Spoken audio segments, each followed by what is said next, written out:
Hello नमस्कार, कैसे हैं आप सब? बढ़िया। तो मैं नीतीश कुमार स्वागत करता हूं आपको अपने इस YouTube channel A Gangadev study point पे। तो आज हम प्रकाश के अपवर्तन का लेक्चर 3 लेकर आए हैं, जिसमें मैं आपको पढ़ाऊंगा कि प्रकाश का पूर्ण आंतरिक परावर्तन क्या होता है। ठीक है, यानी total internal reflection of light क्या होता है। तो ये पढ़ने से पहले हम लोगों को समझना होगा कि क्रांतिक कोण क्या होता है। क्या एक क्रांतिक कोण, क्रांतिक कोण ये आपके लिए एक नया टॉपिक है जो कि आपके सिलेबस में नहीं दिया गया, फिर भी मैं आपको पढ़ा रहा हूँ। क्योंकि क्या है कि हम लोगों को ना जो आ जाए उसको बस अंदर ले लेना है। ठीक है, मतलब जो ऐसा नहीं कि जो नहीं है उसको नहीं पढ़ेंगे। ठीक, जो इससे रिलेटेड है, इस चैप्टर से जो कुछ भी रिलेटेड है और जो आप समझ सकते हैं उसको मैं आपके सामने ज़रूर लाऊंगा और एकदम पूरा मेरा प्रयास रहेगा कि आपको मैं समझा दूँ। ठीक है, तो क्रांतिक कोण सबसे पहले समझते हैं हम लोग क्या होता है, फिर उसके बाद समझेंगे कि प्रकाश का पूर्णांतरिक परावर्तन क्या होता है। देख रहे हैं आप, अपवर्तन के चैप्टर में मैं आपको परावर्तन पढ़ा रहा हूँ। ठीक है, बट कोई बात नहीं है, मज़ेदार टॉपिक है, पढ़िए ध्यान से। तो देखिए हम समझते हैं क्रांतिक कोण। तो फिर से हम इस बोर्ड को दो भाग में बांट देते हैं। ये रहा हमारा कुछ, और आपको मान के चलना इससे ऊपर का जो माध्यम है वो हमारा हवा है। क्या है? हवा। और इसके नीचे का जो माध्यम है वो हमारा पानी है, वाटर।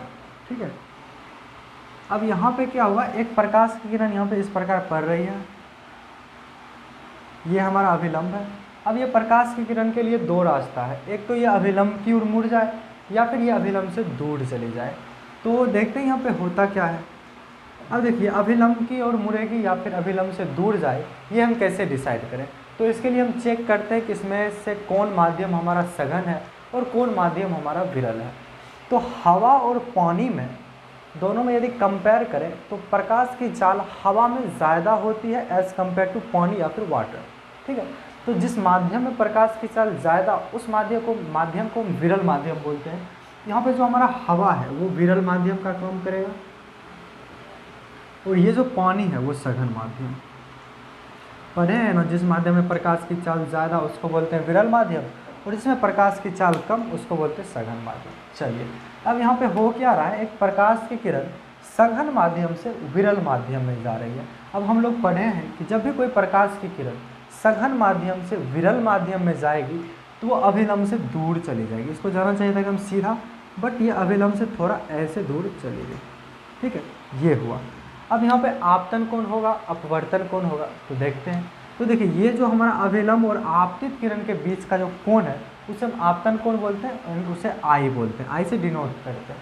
अब अभिलंब और अपवर्तित किरण के बीच का जो कोण होता है उसे हम अपवर्तन कोण बोलते हैं, जिसे आर से डिनोट करते हैं, जो कि ये यहाँ पे हमारा ये है। ठीक है, तो यहाँ पे तो ये एक नॉर्मल हुआ। अब एक चीज़ आप बताइए, आप ये जो हमारा आपतन कोण है इसको जितना ज़्यादा बढ़ाइएगा अपवर्तन कोण उतना ही ज़्यादा बढ़ेगा। क्या बोले हम, फिर से इसी को समझना है, उसके बाद तो ये सब आसान है। ठीक है, होता क्या है कि यहाँ दो चीज़ लेते हैं हम। ठीक है, ये जो हमारा आपतन कोण है इसको आप जितना ज़्यादा बढ़ाइएगा ये उतना ही ज़्यादा नीचे झुकेगा, यानी अपवर्तन कोण का मान उतना ही ज़्यादा होगा। होगा कि नहीं? ऑफकोर्स होगा। अब आप क्या कीजिए, ये जो आपका आपतन कोण है उसको इतना ज़्यादा बढ़ा दीजिए, आपतन कोण को इतना ज़्यादा बढ़ा दीजिए जिसके लिए आपका जो अपवर्तन कोण का मान है वो 90 डिग्री का हो जाए। देखिए हम क्या कहना चाहते हैं आपको, देखिए ये तो एक यहाँ पे आपतन कोण है, ये अपवर्तन कोण। अब हम क्या किए, इस आपतन कोण को थोड़ा बढ़ा दिए। क्या किए? थोड़ा बढ़ा दिए, ये यहाँ पे कुछ ज़्यादा बढ़ा दिए। अब हम इतना बढ़ा दिए, ये जो हमारा अपवर्तन कोण है, सॉरी अपवर्तन कोण है, वो कुछ इस प्रकार यहाँ पे 90 डिग्री का एंगल बना लिया। यानी यहाँ जो कोण आई है इसको बोलते हैं I1 और इसको बोलते हैं R1, ये 90 डिग्री का हो गया। समझ रहे हैं आप क्या किए? ये एक आपतन कोण था। अब हम इसको इतना ज़्यादा बढ़ा दिए कि जो हमारी अपवर्तित किरण है वो इस सरफेस को टच करते हुए निकल गई, और जब ये अपवर्तित किरण इस सरफेस को टच करते हुए निकलेगी तब जो हमारा ये कोण अपवर्तन कोण होगा उसका मान 90 डिग्री होगा। इसके लिए जो हमारा ये आपतन कोण है इसी को बोलते हैं क्रांतिक कोण। क्रांतिक कोण। तो यदि अब आपसे कोई पूछे कि भाई क्रांतिक कोण क्या होता है, तो आप आसानी से बता सकते हैं कि वैसा आपतन कोण जिसके लिए अपवर्तन कोण का मान 90 डिग्री हो जाए, उसी कोण को हम क्रांतिक कोण के नाम से जानते हैं। या फिर इसको इंग्लिश में आप क्रिटिकल एंगल बोलिए, CRITICAL, क्रिटिकल ANGLEN, ठीक है। अब देखिए क्रांतिक कोण को हम C से डिनोट करते हैं, कि किससे करते हैं डिनोट? C से, DENOTED डिनोटेड बाय C। तो क्रांतिक कोण को हम किससे डिनोट करते हैं? C से। अब यहाँ पे आप I1 के जगह C भी लिख सकते हैं। क्यों लिखे C? क्योंकि हमारा क्रांतिक कोण है। क्रांतिक कोण क्या होता है? वैसा आपतन कोण जिसके लिए अपवर्तन कोण का मान 90 डिग्री हो जाए, उसी को हम बोलते हैं क्रांतिक कोण, ठीक है। तो सिंपल सा है, क्रांतिक कोण कुछ नहीं आपतन कोण ही है, बट वैसा आपतन कोण है जिसके लिए अपवर्तन कोण का मान 90 डिग्री हो गया, इसी को बोले क्रांतिक कोण। अब एक चीज़ आप और बताइए, अब यदि हम ये जो आपतन कोण है जिसे हम क्रांतिक कोण कहते हैं, इसको थोड़ा और बढ़ा दें, तो क्या हमारी प्रकाश की किरण ऐसे आएगी? ऊपर तो जाएगी नहीं। ये जो हमारी अपवर्तित किरण है वो और नीचे आएगी और झुकेगी, यानी जो हमारा ये कोण है, ये वाला कोण, ये और ज़्यादा बढ़ेगा कि नहीं? ऑफकोर्स बढ़ेगा। तो हम इस बार क्या कर रहे हैं, अगला जो हमारा केस है, स्टेप है, उसमें हम क्या कर रहे हैं कि ये जो हमारा आपतन कोण है उसका मान क्रिटिकल यानी क्रांतिक कोण के मान से थोड़ा ज़्यादा करते हैं, यानी इसका मान आपतन कोण को थोड़ा और बढ़ाते हैं। तो देखिए ये बढ़ा दिए हम, तो यहाँ पे अभिलंब आया। अब जब हमारा आपतन कोण क्रांतिक कोण के बराबर था, तब प्रकाश की किरण एकदम इस सरफेस को टच करते हुए जा रही थी। बट अब क्या हुआ, ये जो हमारा आपतन कोण है इसका मान क्रांतिक कोण के मान से भी ज़्यादा हो गया, यानी ये जो हमारा आपतन कोण है जिसका नाम हम बोल दें I1, ये इस बार क्या है, I1 जो हमारा है वो ज़्यादा है C से, यानी यहाँ जो आपतन कोण का मान है वो क्रांतिक कोण के मान से ज़्यादा है। क्योंकि जब हमारा आपतन कोण क्रांतिक कोण के मान के बराबर था तो प्रकाश की किरण इस सरफेस को टच करते हुए जा रही थी, बट इस बार जब हम आपतन कोण को क्रांतिक कोण के मान से भी ज़्यादा लिए हैं, इस बार इसको टच करते हुए नहीं जाएगी बल्कि कुछ इस तरह चली जाएगी, अब देखिए यहाँ पे एक नया घटना आपको देखने के लिए मिलेगा कि भाई यहाँ पे प्रकाश का अपवर्तन हुआ ही नहीं है, प्रकाश का अपवर्तन यहाँ पे नहीं हुआ है, क्योंकि प्रकाश जिस माध्यम से गई है फिर उसी माध्यम में लौट के चली आई। अब आप कैसे कहिएगा कि प्रकाश का अपवर्तन हुआ? नहीं हुआ है। तो यहाँ पे क्या हुआ है, परावर्तन हुआ है, और परावर्तन हुआ ही नहीं है, रियल में भी हुआ है। क्योंकि परावर्तन हुआ या फिर नहीं हुआ ये हम कैसे जज करेंगे, तो इसके लिए हमारे पास परावर्तन का नियम है। यदि यहाँ पे परावर्तन का नियम फॉलो हो गया तो यहाँ पे परावर्तन हुआ है, और यदि यहाँ पे परावर्तन का नियम फॉलो नहीं हुआ तो परावर्तन नहीं हुआ। तो यदि आप यहाँ पे देखिएगा तो ये जो आपका एंगल I1 है, यहाँ पे यदि एंगल R1 ले लें तो एंगल I1 बराबर हो जाएगा एंगल R1 के, यानी ये हमारा क्या है, अभिलंब, और ये क्या है, ये क्या हमारा आपतन कोण, और यदि इसको हम बोलते हैं परावर्तन कोण, अब आपस में ये दोनों बराबर हो गया। इसका मतलब क्या है, यहाँ पे प्रकाश का अपवर्तन नहीं, प्रकाश का परावर्तन हुआ है। तो ये जो हमारी घटना है, इसी घटना को हम पूर्ण आंतरिक परावर्तन के नाम से जानते हैं, ठीक है। अब आपका क्वेश्चन ये होगा कि इसका नाम परावर्तन नहीं पढ़ के पूर्ण आंतरिक परावर्तन ही क्यों पड़ा? क्या फिर से इसका नाम परावर्तन नहीं पढ़ के पूर्ण आंतरिक परावर्तन ही क्यों पड़ा? एक मिनट हम फैन को ऑफ करते हैं, वेट। तो हाँ आ गए फिर से। तो हम क्या बोले कि ये आपका एक क्वेश्चन होगा कि भाई इसका नाम हम परावर्तन क्यों नहीं बोले?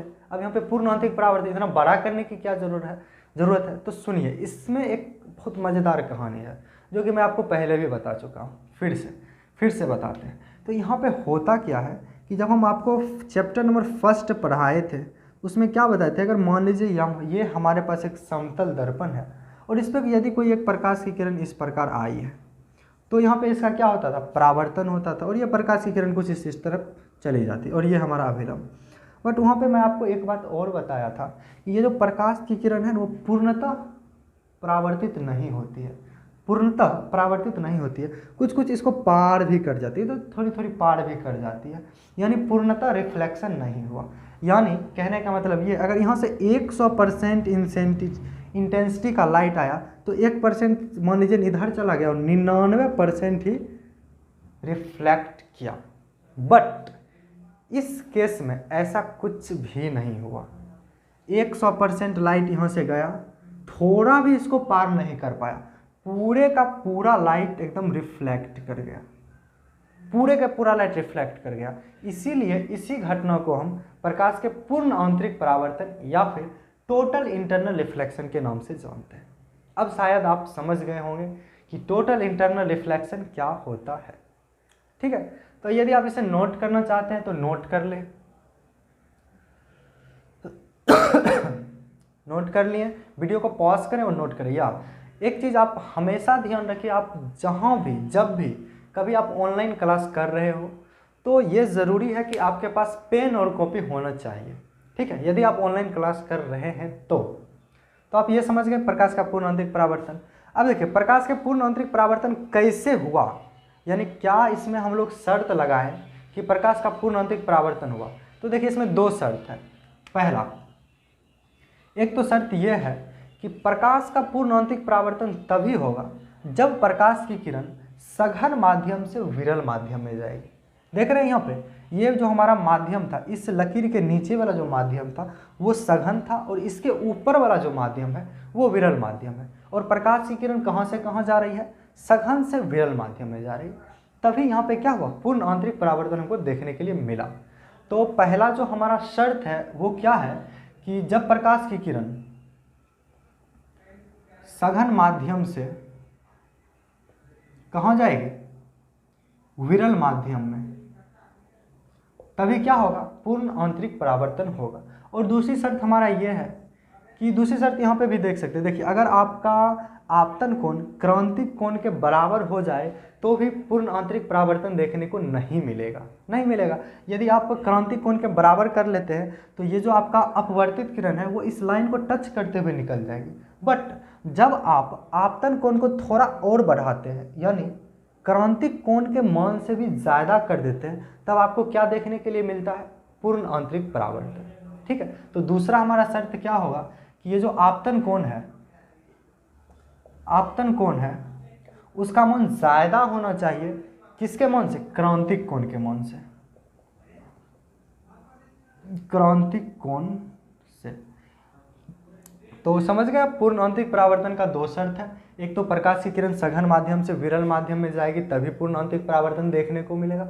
और दूसरी शर्त, ये जो आपका आपतन कोण I1 है वो ज़्यादा होना चाहिए क्रिटिकल एंगल यानी क्रांतिक कोण से, तभी आपको पूर्ण आंतरिक परावर्तन जैसी घटना देखने को मिलेगी।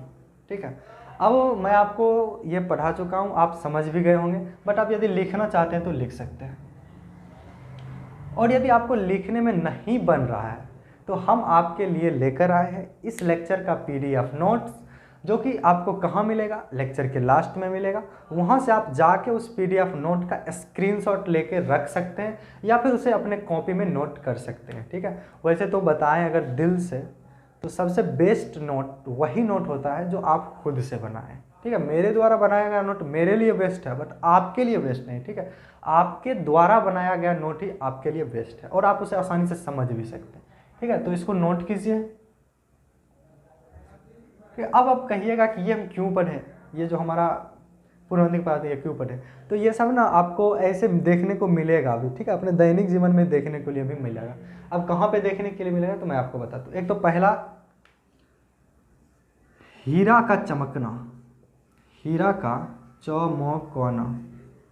चमकना। हीरा बहुत ज़्यादा चमकता है, उसका क्या कारण है, उसका कारण यही है कि उसके अंदर क्या होता है, पूर्ण आंतरिक परावर्तन होता है, जिसके वजह से हीरा चमकता है। और दूसरा जो हमारा है ना, इसका उदाहरण बड़ा मस्त है और पक्का हम तो गारंटी दे सकते हैं आप कहीं ना कहीं वो देखे ही होंगे। तो पूछे कहाँ पे देखे होंगे, तो मैं आपको बताता हूँ।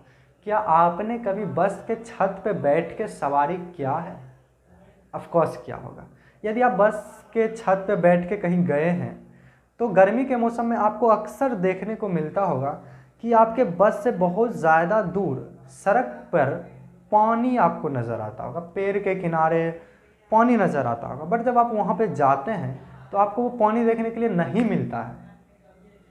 तो ये जो हमारा घटना है ये प्रकाश के पूर्ण आंतरिक परावर्तन के कारण ही होता है। अब कहिएगा ये कैसे होता है, क्यों होता है, तो ये सब आपको 12th में इन डिटेल पढ़ना है। बस हमें आपको ये बतानी थी कि प्रकाश का पूर्ण आंतरिक परावर्तन होता क्या है, बस आपको थोड़ा टच करवा दी इसे, ठीक है, इससे ज़्यादा नहीं करवा सकते हैं। बस आज के लिए इतना ही। तो यदि आपको ये लेक्चर पसंद आया हो तो आप मेरे चैनल को सब्सक्राइब करें, वीडियो को लाइक करें और अपने दोस्तों के साथ शेयर करें। बाय बाय, पढ़ते रहिए, खुश रहिए और खुशियाँ बांटते रहिए। Thank you.